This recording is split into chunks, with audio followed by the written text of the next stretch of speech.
Well, I was living in Rio for 5 years, and in 2008 there was a family problem that threatened the welfare of my son, who had been born there, and I felt it was important to take him out of the country.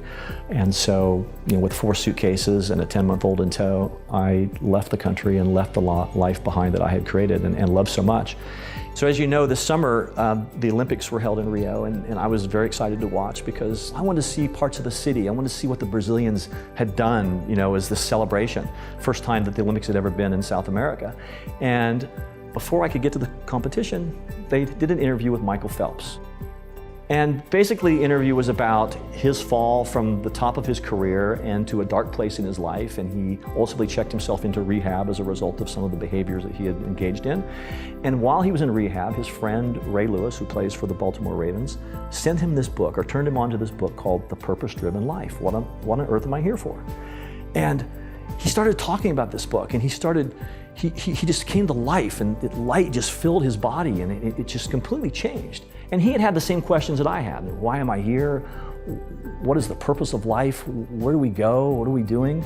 And so it totally resonated with me, and I grabbed my phone and I bought that book before the interview was even over. And that's how I came to this book. It asked for a commitment. It asked for 40 days of my life to explore this book. And I thought, well, finding the purpose of my life was only going to take 40 days.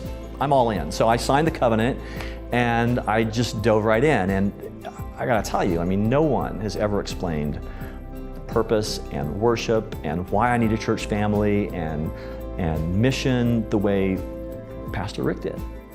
I wanted to take the next step. I wanted to go to the church. I wanted to go and see what's going on. Is all this really happening? But unfortunately, I really wasn't committed enough to drive to Lake Forest. So I was very happy to find out that there was a Saddleback South Bay. It's only 15 minutes from my house. I haven't missed a Sunday. And it puts into practice a lot of the things that I learned in the book. And it all makes sense in the context of all of the other things that, as far as worship and mission and to actually build a church family and be a part of a small group, I think it's very important. But I was also excited for my son because I was looking for a place to take him to where he could get good food for his soul and where he could be exposed to good teachings and the word that would guide him. Because as a single parent, it's very difficult. And sometimes, I don't think necessarily that I'm the one that should do that, or that maybe I don't have the ability to do that completely, and I needed help. And so I was very happy when I got there and I met the people who run Saddleback Kids, and I saw what they did. And every week he tells me, I met a new friend today. So before I finished the book, I got a call from my partner in Rio.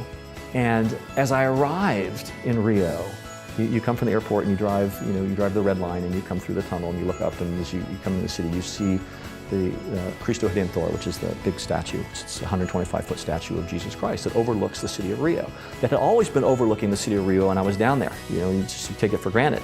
But as I looked up at that, I just, it was very emotional for me, and I started to cry. I know my driver was like, "What's going on with this gringo?" Right? This guy's like melting down. I just started to cry because I realized that Christ has always been looking over me. He's right there. And I just kind of never noticed before. And now I did, and he'd been waiting for me to find him, and now I have.